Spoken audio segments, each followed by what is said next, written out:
Je suis rentré de mon opération et les serrures avaient été changées. Mon gendre a dit, c'est notre maison maintenant. Je suis resté calme et j'ai répondu, tu as choisi le mauvais homme. Son sourire narquois a disparu instantanément. Il n'a rien vu venir. Je suis rentré de l'hôpital, après mon opération du genou, pour trouver les serrures de ma propre porte d'entrée changées.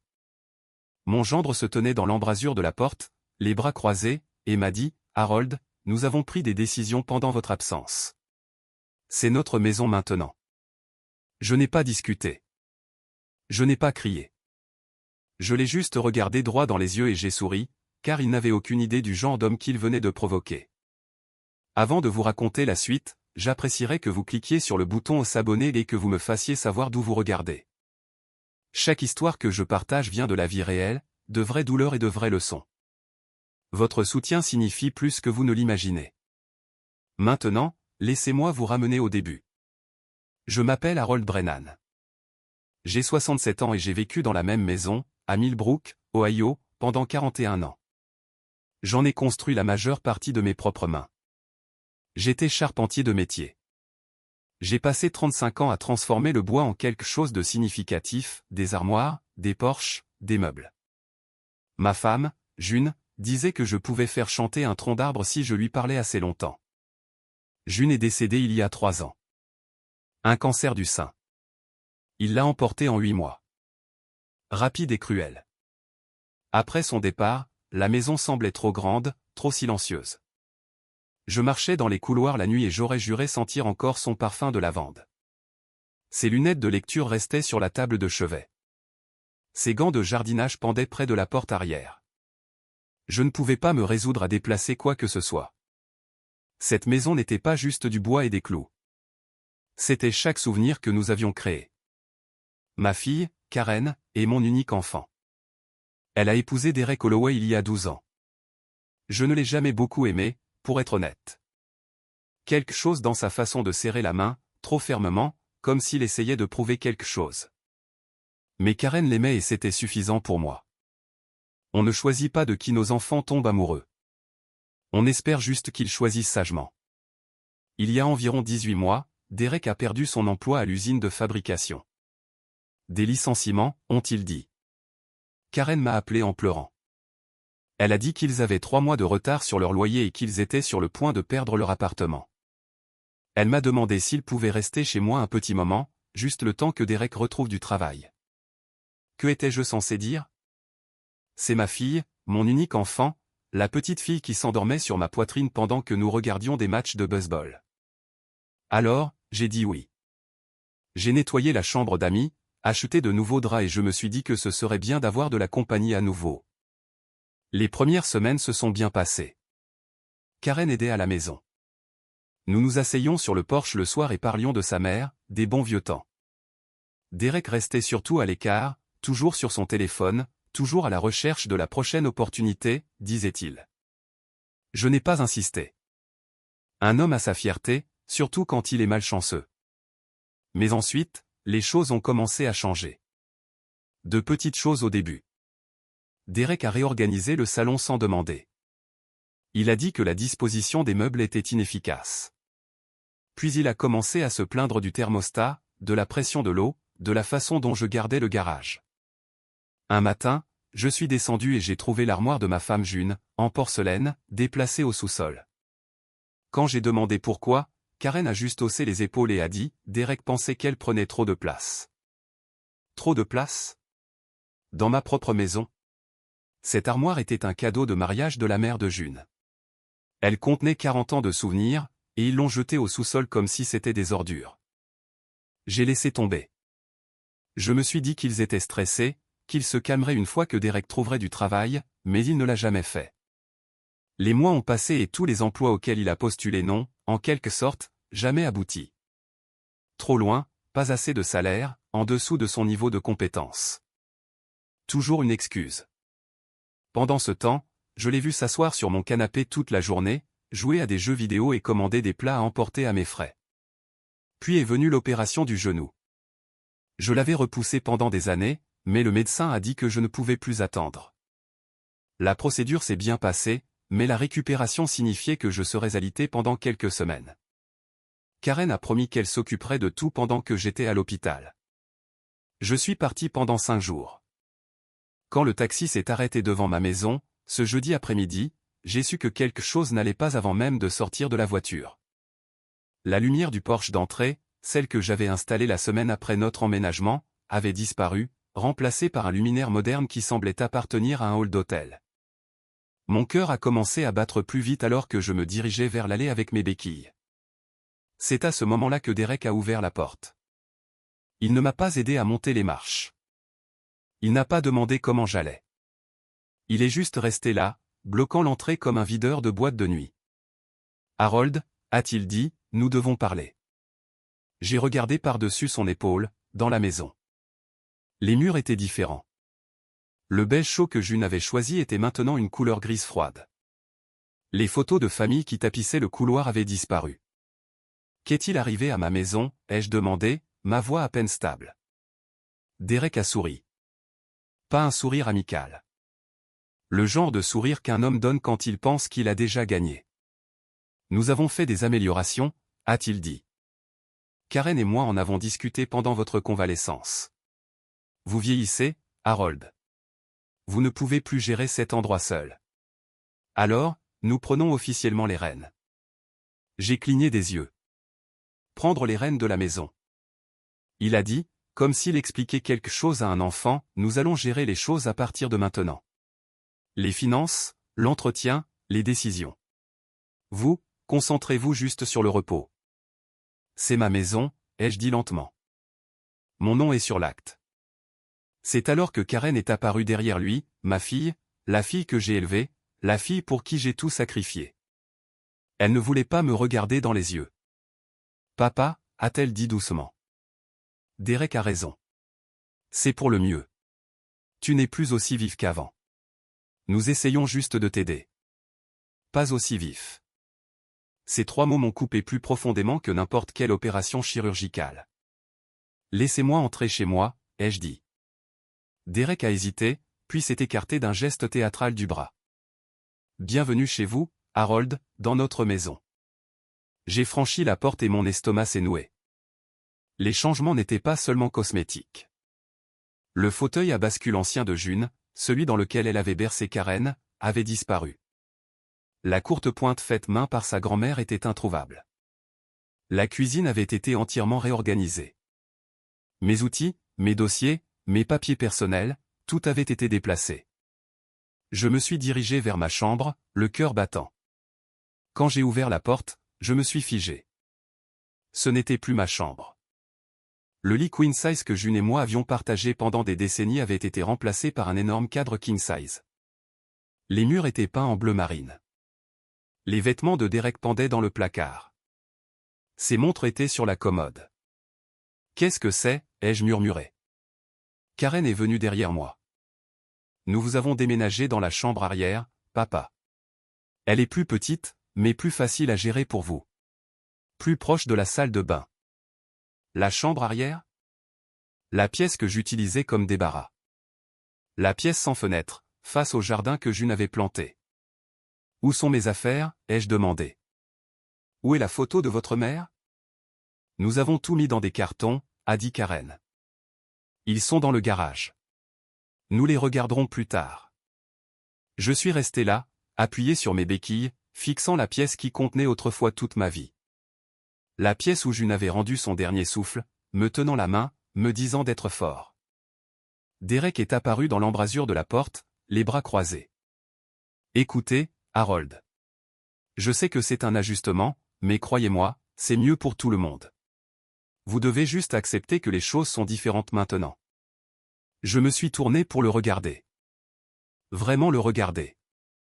Et je l'ai vu clairement pour la première fois, la cupidité, la ruse, la certitude absolue qu'il avait déjà gagné.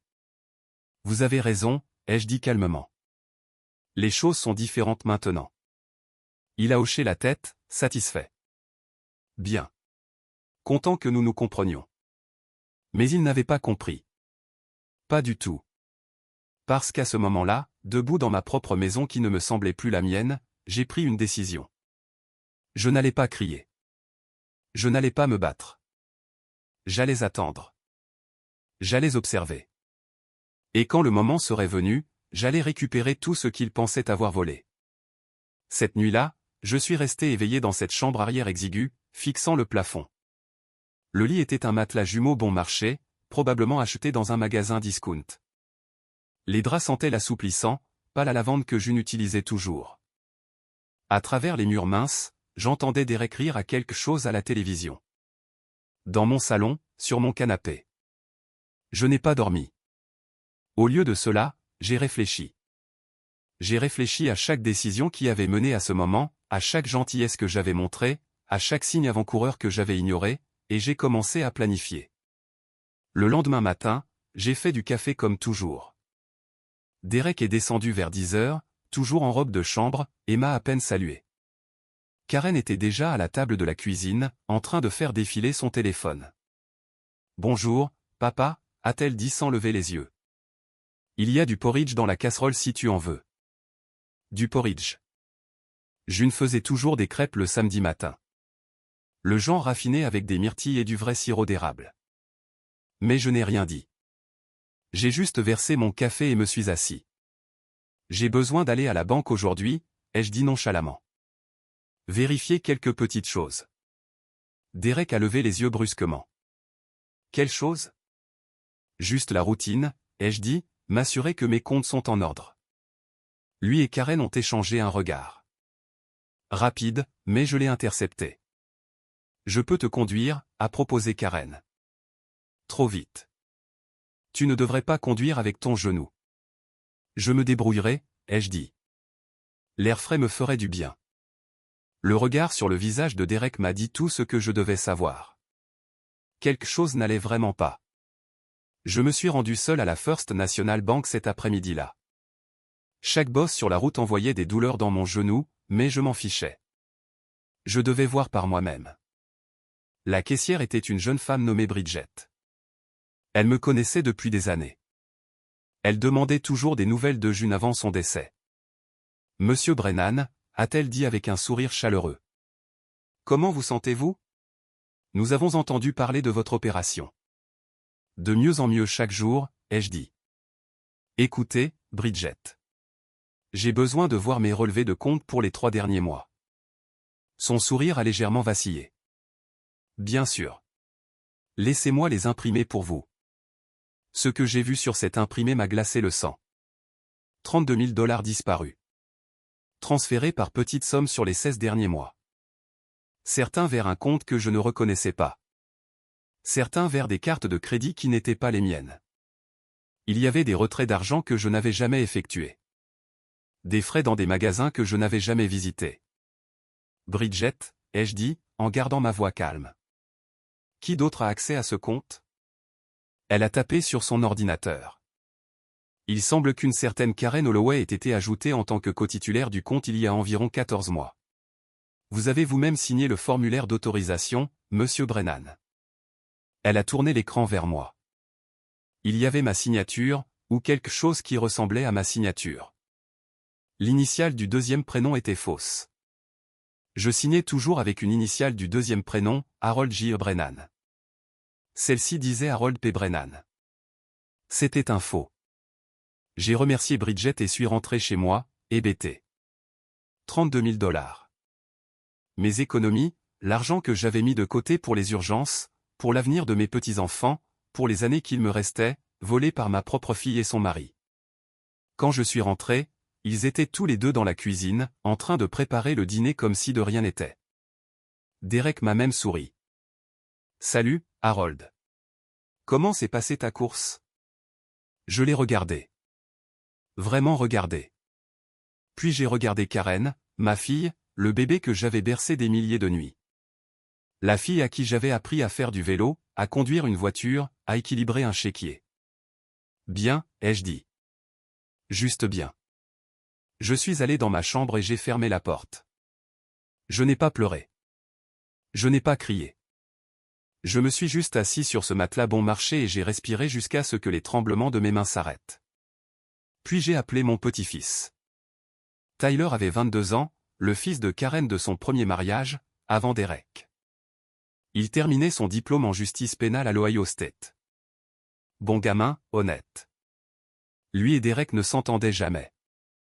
Derek avait dit un jour à Karen que Tyler était un gaspillage d'argent, que l'université était inutile pour quelqu'un sans ambition. Tyler l'avait entendu dire ça. Il n'a jamais oublié. Papy, a répondu Tyler au deuxième coup de fil. Tout va bien? J'ai besoin de ton aide, ai-je dit doucement. Et j'ai besoin que ça reste entre nous. Il y a eu une pause. Alors, dis-moi tout. Au cours des 2 semaines suivantes, j'ai joué le rôle du vieil homme vaincu. J'ai mangé leur repas, regardé leur télévision, dormi dans leur chambre exiguë. Je me suis traîné avec mes béquilles et les ai laissés penser que j'avais abandonné. Derek devenait plus confiant de jour en jour. Il a commencé à parler de rénovation, de vendre une partie de la propriété, de me placer un jour dans une maison de retraite une fois que je deviendrais trop difficile. J'ai entendu chaque mot et j'ai tout documenté. Tyler est venu ce premier week-end sous le prétexte de prendre de mes nouvelles après l'opération.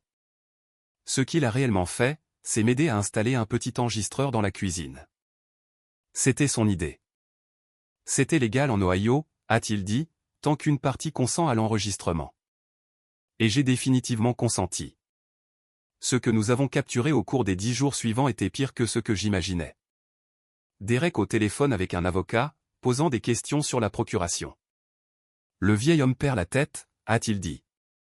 Il oublie des choses, se répète. Nous avons juste besoin des bons papiers pour prendre le contrôle de ses biens. Karen acceptant de me lister comme ayant une démence précoce sur les formulaires médicaux. Ce n'est pas vraiment mentir, a-t-elle dit. Il vieillit. Nous le protégeons simplement. Derek se vantant auprès d'un ami à propos de la maison. Une fois qu'il est en maison de retraite, nous vendons cet endroit pour 300 000 $ facilement, peut-être plus. L'emplacement est parfait pour les promoteurs. Chaque mot, chaque plan, chaque mensonge, tout enregistré. Tyler a également fait des recherches sur leurs finances. Ce qu'il a trouvé était stupéfiant. Il n'était pas seulement fauché, il se noyait. Derek avait des dettes de jeu totalisant plus de 40 000 $. Karen avait saturé 3 cartes de crédit pour tenter de sauver les apparences. Il devait de l'argent à tout le monde, famille, amis, un usurier à Cleveland. Mes économies n'étaient pas un bonus pour eux. C'était leur seule issue. À la fin de cette 2e semaine, j'avais tout ce dont j'avais besoin. J'ai appelé un avocat nommé Maurice Webb, un vieil ami du frère de June. Intelligent comme un tacle et méchant comme un serpent quand il le fallait. Je lui ai montré la fausse signature, les enregistrements, les relevés bancaires. Il a écouté sans m'interrompre, puis s'est penché en arrière dans sa chaise et a souri. Harold, a-t-il dit, vous les tenez. C'est de la fraude, de l'abus financier envers les personnes âgées, et peut-être une conspiration. Il risque des accusations criminelles. Quelles sont mes options, ai-je demandé. Vous pouvez porter plainte, a-t-il dit. Il verrait probablement de la prison, ou, il a marqué une pause. Vous pouvez leur proposer un accord, restitution intégrale, renonciation immédiate à toute revendication sur votre propriété, et ils s'en tirent sans problème. J'y ai pensé longtemps. Karen était toujours ma fille. Malgré tout, une partie de moi se souvenait de la petite fille qui m'apportait des pissenlits du jardin, les appelant des fleurs. Mais ensuite, je me suis souvenu de la chaise de June disparue. Sa courte pointe disparue. La photo de notre jour de mariage, emballée dans un garage comme des déchets. Ils n'avaient pas seulement volé mon argent. Ils avaient essayé d'effacer toute ma vie. Organiser une réunion, ai-je dit. Demain. Ce vendredi soir, Maurice et Tyler sont venus à la maison.